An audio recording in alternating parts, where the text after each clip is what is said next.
Hey folks, welcome to another edition of Fitness Friday Posi-TIPS with Rachelle. Folks, we're on Fitness Friday. It is always the best day of the week. Gotta love it. Folks, going to continue this, going to discuss some hot topics today.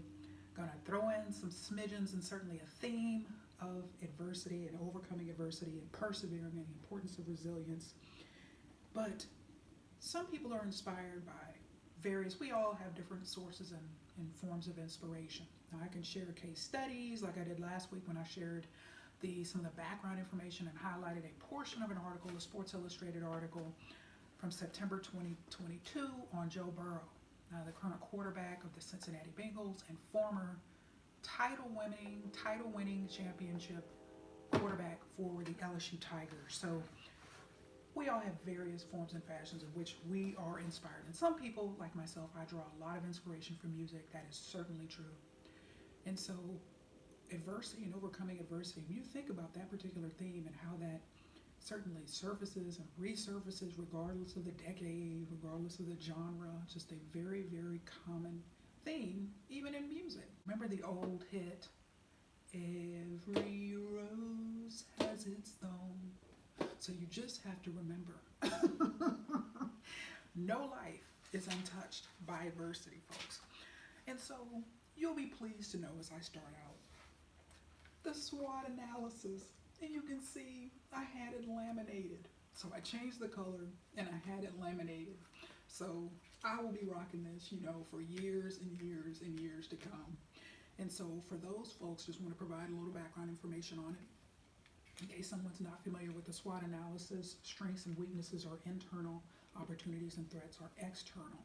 So this is going to be certainly very pertinent as today's episode.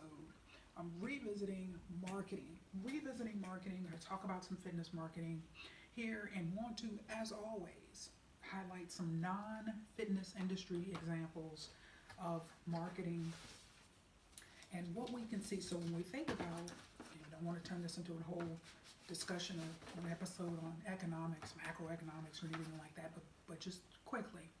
So when we think about some of the economic challenges that are going on right now, and it's certainly happened, in years and decades past, and so even during times of economic challenges, so when we think about how I mentioned that opportunities and threats are external, there are still some businesses, services, products, corporations, whatever, that see the current economic climate as an opportunity in terms of from a marketing standpoint, from a messaging standpoint, highlighting perhaps lower pricing, budget friendly. You've seen quite a bit of that certainly here in the last probably several months to a year or so.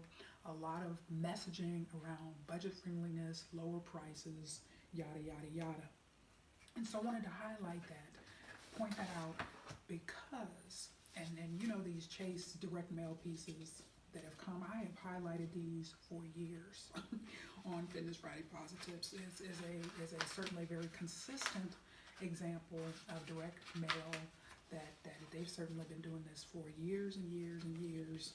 But what I wanted to highlight this time, and so we can see how that number has gone up from $200, and I've been showing this for years, like I stated. So here we are in 2022, September 2022, and the current mailer is $600. Now again, the specific terms and conditions, and you've got to open up accounts, and there's different amounts that will be given for the specific type of account that's open. But so what they see here again during a time of economic challenges, what they say, okay, well, if we can increase the amount. Again, this is a promotional offer. So when we think about what sales promotion, the benefit of sales promotion is to generate interest and typically stimulate trial. You get someone to act with a sense of urgency. Act now for a limited time only. And then in this particular case, enjoy up to $600. All right, and so you think about, again, the economic climate. If somebody were to see this particular mail piece and say, well, wow, $600, $200 several years ago, someone may have thought, okay, but then when they see $600, that can certainly be more eye-catching. So I wanted to highlight that. And so when you think about, because I'm not a member, I don't have a checking or saving with Chase, and so another thing I wanted to point out is one thing that I've pointed, this is a marketing day-to-day marketing, just kind of a fundamental knowledge of marketing will certainly tell you that it costs far more to acquire a new customer than to retain a current customer. So important. So when you think about this, they're willing to shell out some big bucks to gain me and other people as a new customer of this particular bank for checking and savings. So you have to remember that. I mean, customer acquisition is far more expensive than customer retention. And perhaps in 2023, I'll do just an individual episode, within a marketing series highlighting that with very, very, very detailed information, but it is far more costly. When you think back on the marketing from an advertising state, it's far more costly to get new customers than it is to hang on to the current customers or in the fitness space, members or subscribers that you have, depending on what the entity is. And so we have here a mailer. I am a former customer of Dish Network, actually Dish and DirecTV. I've been a member over the years of both. And I cut the cord back in 2017 and I have a Fire Stick. And my brother, oh yes, this is not, I forgot to give the disclaimer in the very beginning. Again, this is a marketing episode, like to lead off with this. This is not an episode to promote, endorse any entity, any product, service that you hear me discuss in this particular episode or any episode. These are merely examples. These are merely examples for the content and the topic that I'm discussing today. So I've been a member of Dish and Direct Network, like I stated, Dish and DirecTV, and been a Fire Stick. I've had the Fire Stick since 2017 exclusively, and my brother suggested that, and he could not have been more right. It's like, Rachelle, you love documentaries, you would love the Fire Stick, and I absolutely love the Fire Stick. He's just absolutely right. And so, but anyway, so Dish has been far more aggressive than DirecTV in terms of, again, trying to get me back as a customer. So they, every few weeks or so, I get something in the mail from Dish Network, and this particular mail piece says, reveal your gift card inside. So again, there's no indication of how much it is, what the dollar amount is, trying to get an individual, have a little suspense, a little inquisitiveness, hoping to spark that inquisitiveness. Well, how much is it? What's this about? Trying to encourage an individual to open up the mail piece. Because another thing that I've stated a number of times over the years, when you think about direct mail and the effectiveness, overall effectiveness from a return on investment standpoint, direct mail is very low. The response rates, pardon me, compared to other types, and certainly direct mail has been low for a number of years. But I am one, actually kind of an anomaly in that regard. I open all of my mail, read all of my mail from front to back.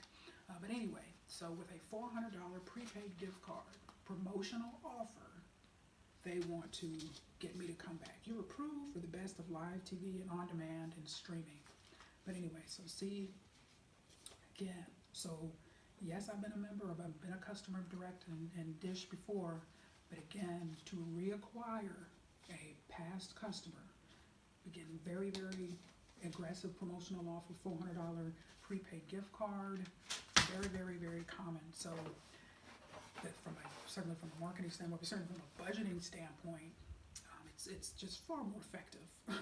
And that's not, and you can't do this 100% of the time, but just keeping your current members, just keeping them happy, keeping them satisfied.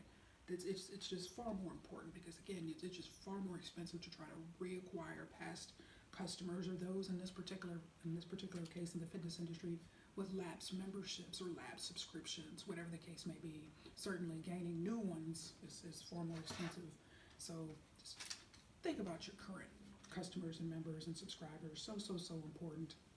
And so I mentioned in a number of episodes over the years about how, just from a personal, professional standpoint, competitive analysis is something that's very, very important to me. It's just one of my areas. And so I'm always thinking about, again, just from a competitive threats and the opportunities in the market, just so important. And as I've stated on a few episodes this year in particular, I'm always fascinated by the David versus Goliath. You think about that from a marketplace standpoint. And so as a result of that, Amazon Prime versus Walmart Plus. mentioned before, certainly Walmart Plus launched in the fall of 2020. And the last article, that CNBC article that I've quoted at least 2-3 times, where in a year's time frame, they had already shot up to 32 million members for that Walmart Plus program. There have been no updates. I've looked on a regular basis in terms of what those numbers look like now. There's absolutely no updated information on what their membership totals look like. So we think about from September, October of 2021, how they were at 32 million members.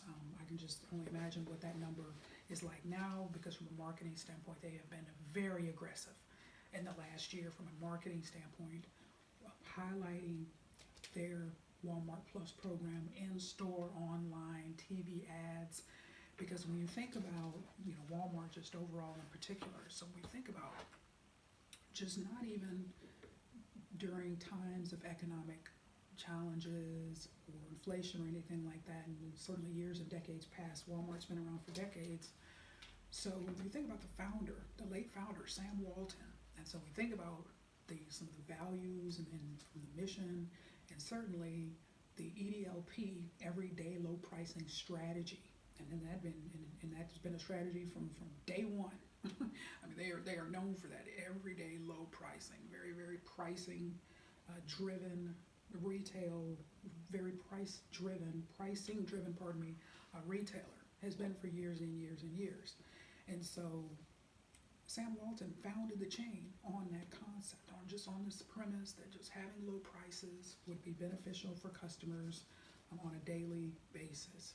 And so during times, regardless of how the economy is doing, that's just been their strategy, for decades now. And so when you think about, again, the brand promise, so low prices, that's been around forever. And so when you think about the Walmart Plus program, and they're still offering, scan to become a member, you scan that and you get a free 30-day trial. So that's printing on all the receipts. Literally when you check out, even at self-checkout, there's a portion there that talks about the Walmart Plus program. So very, very, very aggressive. And that's why I said I would love to see what those membership numbers are looking like now, because they have really, really been going after it for the last year or so. But, and one thing that I've certainly pointed out, when you compare, again, the features and benefits of the Amazon Prime program, which has been around for years and years and years and years, versus the Walmart Plus program, which has been around since the fall of 2020. Certainly Amazon Prime has certainly a lot more to offer, and so I've been watching closely to see how this Walmart Plus program has evolved, since in the last couple of years or so. And so recently, within recent times here, Walmart has added, a Paramount Plus subscription, free of charge, that's going to be included, or that is included now as a perk or as a feature of the Walmart Plus membership. So they are working undoubtedly to try to increase the number of features and partnerships that they have with that particular program, but it's certainly more difficult because they've started at a later point. Compare Amazon Prime and how long they've been around versus Walmart Plus.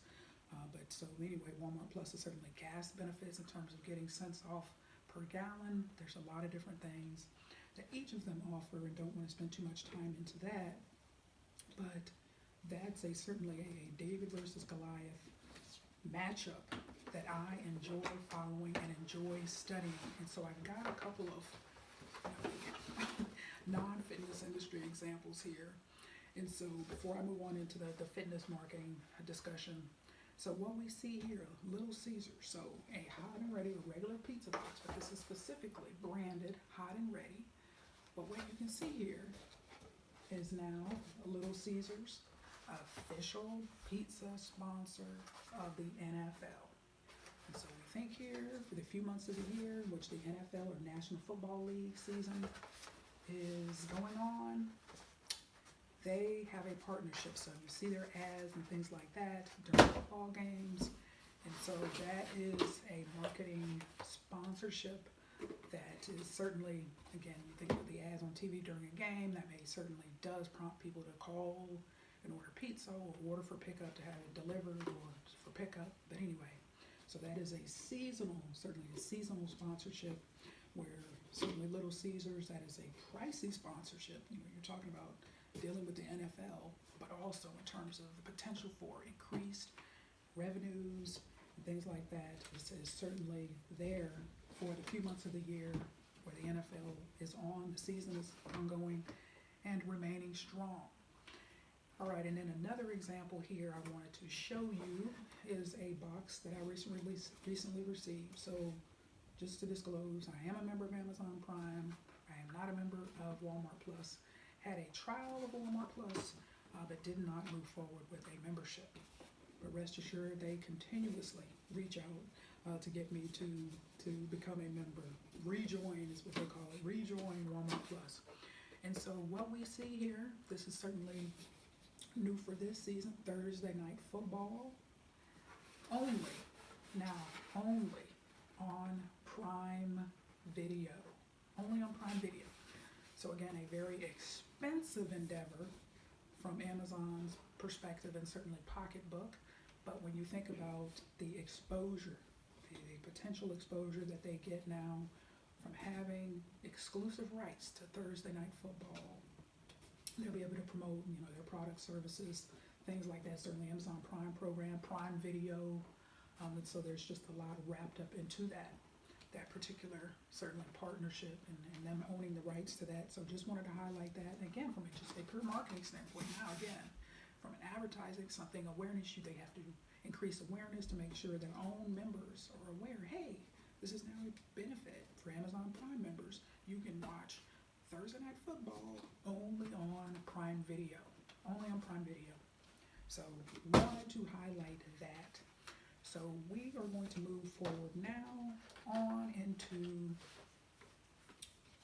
some fitness content. But before I do so, real quickly, wanted to highlight an email that I received. And so you've heard me talk about the Amazonification, certainly not a new word, new made-up word, but when I reference the Amazonification of membership and subscriptions, and how I've kind of utilized that and talked about that and kind of compared and contrasted that with fitness industry memberships and subscriptions, and how Amazon, particularly with Prime, has made that process very easy.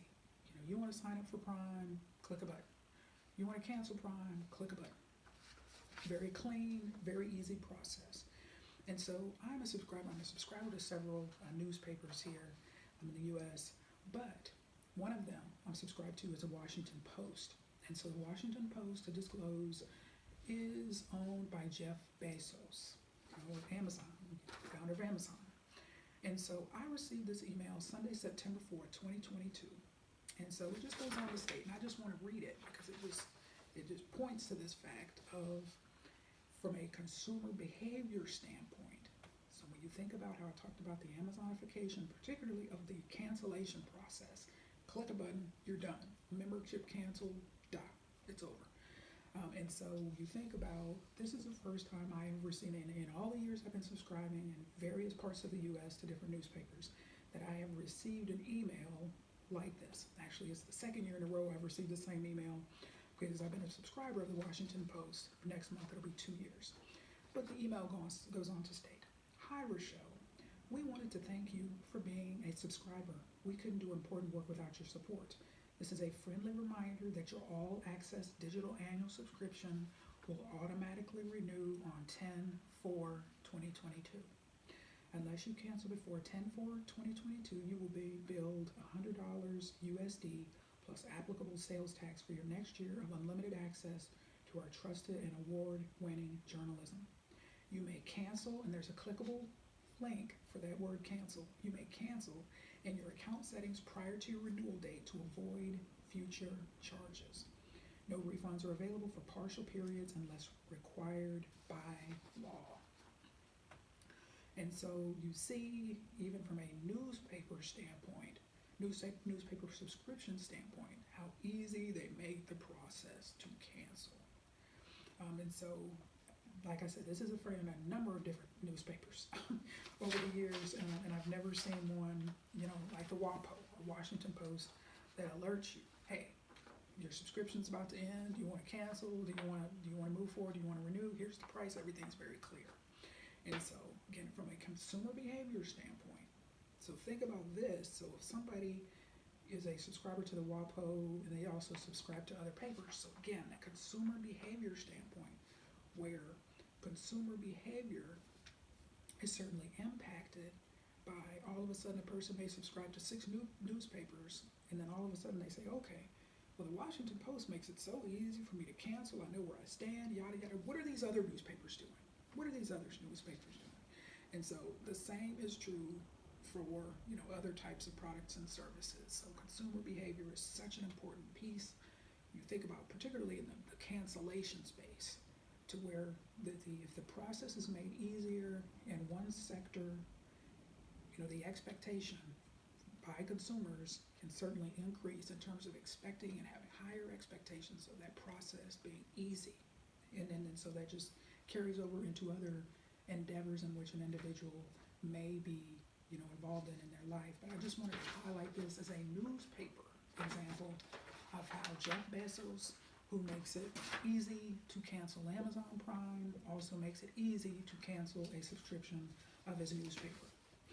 All right, folks, so in this same vein, this year, I have highlighted the launch of Pure Fitness. So the Pure Fitness chain in the United States. So they're a European-based chain. For those who may have missed that earlier this year when I discussed, I think this is about the 3rd time that I've discussed Pure Fitness this year.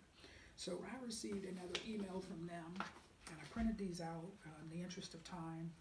Rachelle, the recycler, it was really, really tough, but it's just a lot of information, and so it's quicker for me to do it this way. So they sent me this email, and I've been following them closely. As I stated, when I first found out they were coming to the U.S., and they're in the DMV area of the U.S., so D.C., D.C., Virginia, and Maryland, Northern Virginia and Maryland. So that's where they have launched, and so I just wanted to, have been following them to see, because the biggest question that I have for Pure Fitness and the biggest competitive advantage that I saw for Pure Fitness earlier this year when I found out that they were going to be launching is the ability to freeze or cancel memberships via the app. Remember, I talked about that a couple of times in previous episodes, and how, particularly in the United States, that is just, for them, it's a very, very big strategic, from a strategic advantage, a competitive advantage, any way you want to put it, because that's just been a it just doesn't happen in the fitness industry, as a whole, generally speaking. And so, been following that very closely, and I've noticed kind of a little bit of a shift, and I want to highlight. So, I want to highlight a little bit of this email in the interest of time. I'm not going to highlight it all, but I just wanted to certainly highlight the end of it and just make some observations. And so the title of this email is "Only $1 Down at Pure Fitness. Hurry, offer ends 9/7." So I received this Monday, September 5th, 2022. Hi, Rachelle. Join one of Europe's leading gyms today with just $1 down in memberships for $9.99 a month. Use code $down. Offer ends 7th September. Try us today. And there's a clickable link on Try Us Today. So I'm going to read a little bit. So get fit and healthy in our high-quality, friendly gyms with loads of great equipment, a wide choice of group fitness classes, 24-hour opening, and a commitment to cleanliness. Plus, with low monthly prices and flexible memberships, it's easy to just give us a try. Here we go. So we see a little bit of changes here I noticed in their messaging. Get a boutique experience at a budget price, located in Tyson's Corner, Springfield, and Elk Ridge. And so they've got pictures of the inside of the gym. Now, I'm not going to that would take too much time, so they're highlighting various aspects. But what I wanted to conclude this particular example with by saying, so at the end here, it says, download our free Pure Fitness app. Our award-winning Pure Fitness app is the best way to get the most from your gym membership. Plan your visits with a live attendance tracker and record your workouts with activity and progress updates. All right, so from a competitive analysis standpoint, that is not exclusive. Many entities do that now. But what I did want to highlight is this right here. You can even book classes, not exclusive, Manage your membership and gain quick contactless entry by using the QR scanner. All right, so many other chains do that, but the manage your membership piece. Now, earlier this year, that verbiage used to be, pretty clear where you could freeze or cancel your membership and make the specific tweets. And so when you think about manage your membership, that can mean, several different things. Manage your membership, as opposed to, from a marketing messaging standpoint, alerting people, hey, you can freeze or cancel your membership with ease in the app. Because I was, when I first found out about this, again, the chain launching in the US, there was a couple of things that thought to me, from a consumer behavior standpoint, the impact of potential disruptive impact of, this chain in the US, and then how is this going to be handled from the standpoint of, wow, people can just freeze or cancel memberships in the app. How easy, if that's going to be so easy. And again, then that puts competitive pressure, particularly as that chain grows across the US, that would put a lot of competitive pressure on the markets in which they operate. So there was that piece, but then there's also the other piece of, from a revenue standpoint, just from a purely financial standpoint of, okay, how is this going to play out? Realistically, how is this going to play out? Well, people could easily handle all of that with ease. I mean, you could lose a boatload of members on a weekly basis, and it's all, in many respects, kind of outside of the entity's control if people are able to freely do it with the ease, with the click of a button, just by opening the app. So there's just a couple of different big buckets in which I've been really following this and just have some questions and saying and studying closely how this is evolving. But you can already see that just highlighting the, hey, you can freeze or cancel membership with ease in the app. I'm telling people that is just really interesting. So I look forward to continuing to follow this very, very closely. But I did want to highlight that. That's a very, very big change from earlier this year when I was highlighting it and highlighting some of the earlier marketing I had received, because it was bound to happen. That was just bound to happen. And you tell people that, and that they can do that with ease. That, again, I know nothing about the information, or don't have any information on the number of cancellations or membership freezes for that particular entity, but we can just think from just a purely practical standpoint. When you tell people that, hey, just within the app, you can cancel the freeze membership, they will quickly, just like the Amazon Prime, if you just make it easy in the click of a button, hey, all right. But we could also argue that Amazon Prime, again, they have the scale, they have a number of, these hundreds of millions, they have a lot of members, more than 100 million members, well above 100 million members. So they have the scale, the ability to handle that, be able to handle that. But at the same time, they certainly don't take that for granted, and they continue to market the Amazon Prime program. So, wanted to highlight another message. I'm a subscriber to the Boston Globe, and so I'm going to highlight an article that I received Thursday, July 21st. Here, in the title of this one is Rowing Startup Hydro Hits Rough Waters. And so, as I talk about, as I read portions of this, want to remind you that I'm not an investment advisor. This is never here on Fitness Friday. This is never investment advice, never speculative or anything like that. I just provide you information that you can think things through, certainly on your own, to make more sense as I move forward. And so this article goes on to state, so when we talk about adversity, and you remember back in 2020 and early 2021, and I talked about the adversity dealing with the fitness, facing the fitness, which the fitness industry, faced back in 2020 and early 2021, those headwinds, the headwinds of gym closures and thousands of gyms closed, and it's just been a very rough, it was a rough period, and many continue to, rebound from those tough years of the coronavirus pandemic and all of that uncertainty that ensued. But during that time, you recall, I was highlighting, again, the in-home fitness sector, your Pelotons. I was talking about those entities and how they, again, going back to the SWOT analysis, they had the opportunity with gym closures, those the in-home fitness sector had a lot of growth during that particular time period. And so I'm going to go on to talk about how this article starts off by stating fitness startups struggle after COVID boom. So this talks about a lot of the headwinds. Hydro, the Boston fitness tech firm that sells $2,495 rowing machine, laid off about 35% of its workforce this week as it faces challenges in the at-home workout market. A spokesperson for Hydro said the company had over 200 employees, meaning at least 70 people were affected. At-home fitness firms like Hydro grew during the pandemic as people avoided gyms and group workout classes. But some of the excitement, which led to a 400% jump in sales for Hydro in 2020, is drying up. Chief Executive Bruce Smith said the layoff will allow Hydro to lower costs and build a sustained growth business focused on profitability. We will continue to invest in elements of the business that made us a market leader, said Smith, who founded Hydro in 2017 in an email statement. That includes Hydro coaches who lead its fitness classes and workout content, he said. So I'm going to skip the next 3 paragraphs because it just discussed financial performance, and I don't want to cover that because that's not the point of these episodes. But next, other at-home fitness companies have faced challenges this year, including Peloton Interactive Incorporated, which announced plans to replace its CEO and cut 2,800 jobs in February due to a slowdown in demand. Tonal, which sells a wall-mounted workout device, cut 35% of its staff last week. Let's skip the next section.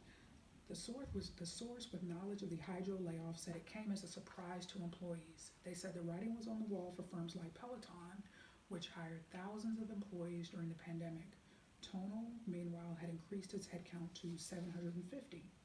Hydro didn't grow to the extent that other companies did, they said. Meanwhile, in an effort to widen its customer base, Hydro released a new rowing machine 2 weeks ago, designed to address the barriers of size and cost that kept people from buying it. The original machine, which went on sale in 2019, cost $2,495, not including the cost of a Hydro membership, and the new machine is $1,000 cheaper. Hydro offers a mode that allows people to use the machine at no additional cost, but markets the $38 a month membership as an integral part of the experience that should not be considered an optional part of purchasing. The new machine is also about 40 pounds lighter, so it can be shipped overnight with no scheduled delivery required. Hydro says it has more than 200,000 users, but it's unclear how many people have purchased its rowing machine. Anyone can download Hydro's smartphone app and access workouts with a $20 per month subscription. All right, so next week I'm going to come back and talk about a little of that in relation to the 4 P's of marketing. But in the interest of time, I want to move on and just highlight, I'm not going to read the whole article, but Club Industry, July 14th, 2022, they had an article, and you can certainly find it on your own. That's why I always provide these sources. The Club Industry staff published an article titled, Tonal Lays Off 35% of Staff in Preparation for IPO. All right, and so what I wanted to point out, just by highlighting that particular article, yes, it was highlighted within this particular Boston Globe article, but you recall earlier this year, during the earlier marketing series that I did this year, I discussed my opinion of tonal shift from a marketing standpoint, because again, I've been following them a long time. It's just my own personal, professional, longitudinal research where I'm evaluating from a marketing standpoint, just their evolution, where they're going. It's just very, very comprehensive. But you recall, I talked about during that series, I noticed from a marketing standpoint how they went from in my opinion, elite to everyday. So went on from discussing elite athletes, such as LeBron James of the NBA, and how he's actually an investor in Tonal. I should point that out. But again, and just how he benefits from a Tonal, and he uses a Tonal, owns the Tonal himself, all the way to everyday average individuals who own and are benefiting from Tonal. So when I highlighted a couple of profiles during my most recent series where I talked about Tonal marketing series, where I talked about that. And so I noticed that shift to go from elite to everyday, and particularly with that price point, and I discussed that there was a price increase that took effect this summer. And so, and again, this is never speculative, but you'll recall, so we're going from everyday, from a marketing, from elite to everyday in my mind, and never speculative, but I thought, when I noticed that and I started to see this shift play out, I thought to myself, okay, like what's going on here? Like this is, to go with a machine with this particular price point, to go from elite to everyday, from a marketing standpoint, that lets me know that you are widening the potential target audience for this particular tonal. And so, okay, why would you do that? Why would this happen? So ask myself a series of questions. And then when I saw that article in Club Industry, I saw that title. Let me read it again. Tonal lays off 35% of staff in preparation for IPO. And then it just clicked. Okay, that's why. That, they were preparing themselves for that to happen, filing the IPO and then going public. To go from elite, again, which is very niche, very small market segment, to everyday. So that means you want to widen the target audience, widen the base, or increase the base, the total potential number of customers that you would have. So notice that, pretty quickly from a marketing standpoint. So just talk a little bit more about that next week when the framework within the 4 P's of marketing, and how they've made some tweaks there, to the products and how that's all playing out. So here we go. Lastly, want to highlight Beachbody. So Beachbody was a number, I had to take several screenshots of the article. Beachbody was one of the players in 2020 that saw, drastic increase with gyms closed. So they saw increase with their subscription model in terms of, their product offerings, their workouts, whether it's DVDs or subscription based. But they have various different products that they offer within that sphere. But then also with gyms reopening, with things returning back to normal, certainly, so to speak. So now all of a sudden, gyms reopening become a very big threat. When they reopen, that was a very big threat to their business. So they have seen headwinds, like everyone, with all the major players within that particular sector. And Beachbody, again, this is never investment advice, and they certainly have a multi-level marketing part of their business, and so we'll highlight that. So this came in Club Industry. This was published, this article, Beachbody Company's Q1 2022 revenue falls 12%. So the Club Industry staff published this on May 19th of this year. I'm not going to read it all because there's a lot of financial performance in this one as well, but I will read certain parts of it that certainly illustrate the headwinds and the fact that this sector too, that was booming in 2020 and 2021, early first half of 2021, have faced certainly some headwinds here beyond that. So despite streamlining the business in the first quarter, Beachbody of El Segundo, California, reported a 12% decrease in first quarter 2022 revenue. Revenue came in at $198.9 million, which was also a 6% decrease compared to the first quarter 2019 prior to COVID-19, the public company announced on May 9th. I'm going to skip that section. All right, so here we go. Wait, hold on, give me 1 second.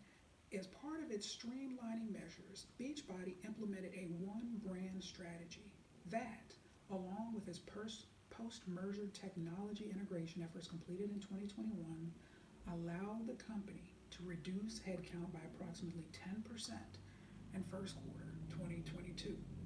In March, when the streamlining measures were announced along with its fourth quarter in 2021 revenue, Beachbody said it will continue to review its organization to further streamline operations and reduce its expense profile to match demand environments. The one brand strategy consolidates the company's streaming, fitness, and nutrition offerings into a single platform, Beachbody On Demand, and markets its connected fitness bike under the Beachbody brand. This consolidation will increase the strength of BOD's platform, or Beachbody On Demand's platform, with the addition of OpenFit products and talent to BOD's, Beachbody On Demand's on-demand library, enhance the company's value proposition to its customers and partners, and simplify its go-to-market strategy, the company said. Here we go. Despite these measures, the growth the company saw during the height of the COVID-19 pandemic, when gyms were temporarily closed, has not continued. Digital revenue decreased 14% to $81.7 million compared to first quarter 2021.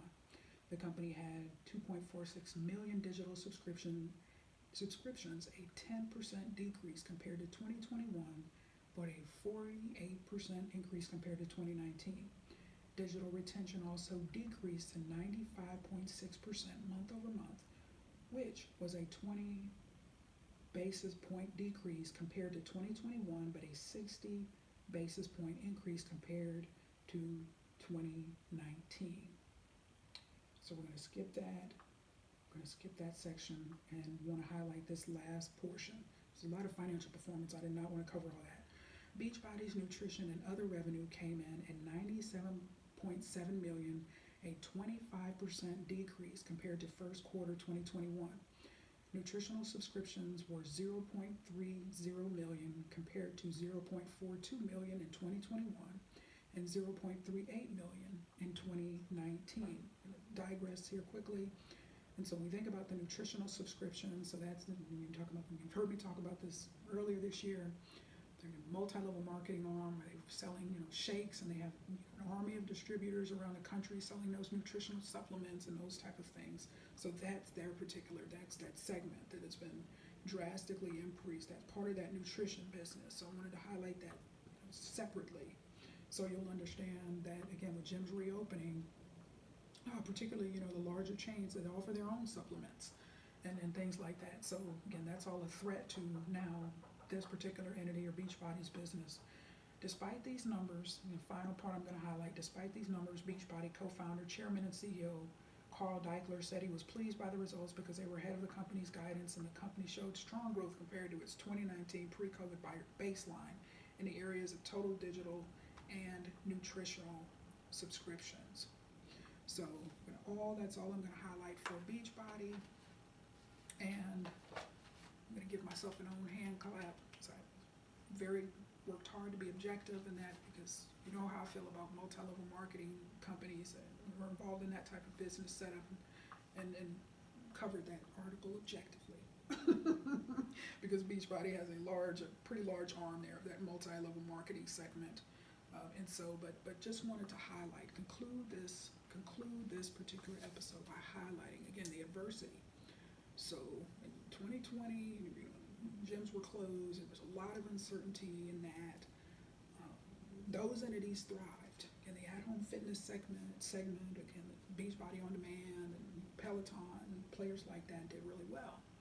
But then again, that's why I always say, every life has some rain.